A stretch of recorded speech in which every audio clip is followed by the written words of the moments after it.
Silicon city ಬೆಂಗಳೂರಿನಲ್ಲಿ air show India 2025 ಅದ್ದೂರಿ ಚಾಲನೆ ಸಿಕ್ಕಿದೆ. ಇವತ್ತಿನಿಂದ 5 ದಿನಗಳ ಕಾಲ ಯಲಹಂಕದ ವಾಯುನೆಲೆಯಲ್ಲಿ ಏಷ್ಯಾದ ಅತಿ ದೊಡ್ಡ ಏರ್ ಶೋ ನಡೆಯುತ್ತಿದೆ. Run to air billion opportunities ಅನ್ನೋ ಟ್ಯಾಗ್ಲೈನ್ ನಡಿ ಏರ್ ಶೋಗೆ ರಕ್ಷಣಾ ಸಚಿವ ರಾಜನಾಥ್ ಸಿಂಗ್ ಚಾಲನೆ ನೀಡಿದರು. ಆಗಸದಲ್ಲಿ ಸ್ವದೇಶಿ ವಿದೇಶಿ ವಿಮಾನಗಳು ಪರಾಕ್ರಮ ಮೆರೆದಿದೆ. ರಷ್ಯನ್ ಹಾಗೂ ಅಮೆರಿಕನ್ ಫೈಟ್ ಏರ್ಕ್ರಾಫ್ಟ್ ಸೇರಿದಂತೆ 150 ವಿದೇಶಿ ಕಂಪನಿ ಸೇರಿ 900ಕ್ಕೂ ಹೆಚ್ಚು ಪ್ರದರ್ಶಕರು ಈ ಬಾರಿಯ ಏರ್ ಶೋದಲ್ಲಿ ಭಾಗಿಯಾಗಿದ್ದಾರೆ. 30 ದೇಶದ ರಕ್ಷಣಾ ಸಚಿವರು, 43 ದೇಶದ ಉಪಸ್ಥಿತರಿದ್ದಾರೆ. ವಾಯುಗುಣದಲ್ಲಿ ಲೋಕದ ಹಕ್ಕಿಗಳ ಕಲರವ ಚಿತ್ತಾರಕ್ಕೆ ಜನರು ಫಿದಾ ಆಗಿದ್ದಾರೆ. ಜರ್ಮನ್, ರಷ್ಯಾ, ಅಮೆರಿಕ, ಬ್ರೆಜಿಲ್ ಸೇರಿದಂತೆ 90 ದೇಶಗಳ ಯುದ್ಧ ವಿಮಾನ ಭಾಗಿಯಾಗಿದೆ. ಇನ್ನು ಏರ್ ಶೋ ಎಫೆಕ್ಟ್ನಿಂದಾಗಿ ಫುಲ್ ಟ್ರಾಫಿಕ್ ಜಾಮ್ ಆಗಿದ್ದು ವಾಹನ ಸವಾರರು ಪರದಾಡಿದರು. ವಿಕ್ರಿ ಸರ್ಕಲ್ ಹಾಗೂ ಏರ್ಪೋರ್ಟ್ ರಸ್ತೆಯಲ್ಲಿ ಕಿಲೋಮೀಟರ್ ಗಟ್ಟಲೆ ಟ್ರಾಫಿಕ್ ಜಾಮ್ ಆಗಿತ್ತು. ಬೆಂಗಳೂರಿನ ಯಲಹಂಕದಲ್ಲಿ ನಡೀತಾ ಇರುವಂತಹ ಏರ್ ಶೋ ಇದು. ಸಿಲಿಕಾನ್ ಸಿಟಿ ಬೆಂಗಳೂರಿನಲ್ಲಿ ಏರ್ ಶೋ ಇಂಡಿಯಾ ಅದ್ದೂರಿಯಾಗಿ ಚಾಲನೆ ಸಿಕ್ಕಿದೆ. ಇವತ್ತಿನಿಂದ 5 ದಿನಗಳ ಯಲಹಂಕದ ವಾಯುನೆಲೆಯಲ್ಲಿ ಏಷ್ಯಾದ ಅತಿ ದೊಡ್ಡ ಏರ್ ಶೋ ನಡೆಯುತ್ತೆ. ಈ ಏರ್ ಶೋನಿಂದಾಗಿ ಸಾಕಷ್ಟು ಟ್ರಾಫಿಕ್ ಜಾಮ್ ಕೂಡ ಆಗಿದೆ. ರಷ್ಯನ್ ಹಾಗೂ ಅಮೆರಿಕನ್ ಫೈಟ್ ಏರ್ಕ್ರಾಫ್ಟ್ ಸೇರಿದಂತೆ 150 ವಿದೇಶಿ ಕಂಪನಿ ಸೇರಿ 900ಕ್ಕೂ ಹೆಚ್ಚು ಪ್ರದರ್ಶಕರು ಈ ಬಾರಿಯ ಏರ್ ಶೋನಲ್ಲಿ ಭಾಗಿಯಾಗಿದ್ದಾರೆ. 30 ದೇಶದ ರಕ್ಷಣಾ ಸಚಿವರು, 43 ದೇಶದ ಸೇನಾ ಮುಖ್ಯಸ್ಥರು ಇಲ್ಲಿ ಉಪಸ್ಥಿತರಿದ್ದಾರೆ. ಬಾನಂಗಳದಲ್ಲಿ ಲೋಹದ ಹಕ್ಕಿಗಳ ಕಲರವ ದೃಶ್ಯಗಳಲ್ಲಿ ನೋಡ್ತಾ ಇದ್ದೀರಿ ನೀವು. ಲೋಹದ ಹಕ್ಕಿಗಳ ಕಲರವಕ್ಕೆ ಜನ ಫಿದಾ ಆಗಿದ್ದಾರೆ. ಜರ್ಮನ್, ರಷ್ಯಾ, ಅಮೆರಿಕ, ಬ್ರೆಜಿಲ್ ಸೇರಿದಂತೆ 90 ದೇಶಗಳ ಯುದ್ಧ ವಿಮಾನ ಭಾಗಿಯಾಗಿದೆ. ಫೆಬ್ರವರಿ 14ರ ತನಕ ಏರ್ ಶೋ ನಡೆಯುತ್ತೆ. ರಕ್ಷಣಾ ಉತ್ಪಾದನೆ ಜಗತ್ತಿಗೆ ಪರಿಚಯಿಸುವಂತಹ ಉದ್ದೇಶದಿಂದ ಸಿಲಿಕಾನ್ ಸಿಟಿ ಬೆಂಗಳೂರಿನಲ್ಲಿ ನಡೀತಾ ಇರುವಂತಹ ಅದ್ದೂರಿ ಏರ್ ಶೋ ಇದು.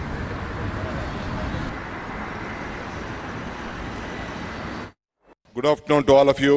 Honorable Minister for Defence, Shri Rajnath Singh Ji, Honorable Minister for State for Defence, who is on the dais, distinguished guests from the aerospace, defence sector, Honorable Defence Secretary, Government of India, Karnataka Chief Secretary, and all the delegates across the globe, officials of Government of India and the armed forces, ladies and gentlemen, friends from the media. It is my immense privilege to be a part of this great inauguration on the 50th edition of Aerospace of 2025, a premier platform that showcases India's growth, strength in the aerospace and defence. Karnataka particularly, as you all are in Bangalore, has been at the forefront of the journey, leading innovation and attracting global partnership. Today, you all have been witnessing the Bangalore and Karnataka, which is in India, the aerospace capital, contributing over 60% of the country's aerospace manufacturing and defense research. It is a home of HAL, ISRO, Boeing, India and other world-class aerospace institutions that drive innovation and development. Over 150,000 professionals work in the city aerospace sector, making it a global leader in innovation and defense technology. We are one of among the top 3 global aerospace cities, attracting various foreign investments. You know that India's aerospace growth and innovation is reaching the sky. Aero India is not just an exhibition. It is a testament to India's growing prowess in the aerospace and defense. This year theme, the runway to a billion opportunities, perfectly reflects our ambitions in the sector. Karnataka is a developing aerospace and defense hubs. आप सभी के बीच उपस्थित होना यह मेरे लिए सम्मान और गर्व का विषय है। मैं समझता हूं यह सिर्फ मेरे लिए ही नहीं बल्कि पूरे भारत के लिए एक बहुत बड़ा क्षण है। सबसे पहले मैं भारतीय बहादुर सैनिकों को नमन करता हूं। मैं दुनिया भर से आए dignitaries, industry leaders, air forces के ऑफिसर्स, टेक्नोलॉजिस्ट और डिफेंस एक्सपर्ट्स का इस एरो इंडिया में हार्दिक स्वागत करता हूं। साथियों, हमारे यहां अतिथि देवो भाव की यह बहुत ही पुरानी परंपरा है। साथियों, हम अपने घर में आए हुए हर अतिथि को ईश्वर का दर्जा देते हैं।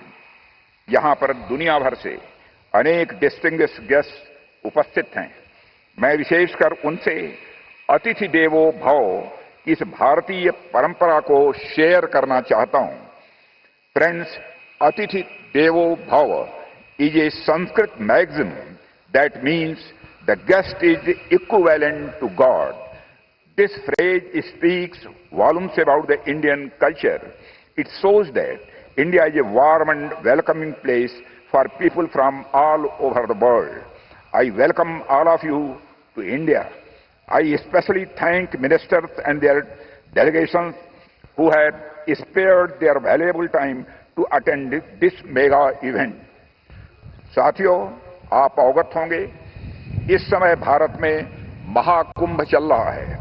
देश दुनिया से कई सारे लोग तीर्थराज प्रयाग में आस्था की डुबकी लगा रहे हैं। मुझे भी महाकुंभ के दौरान संगम में डुबकी लगाने का सौभाग्य प्राप्त हुआ है।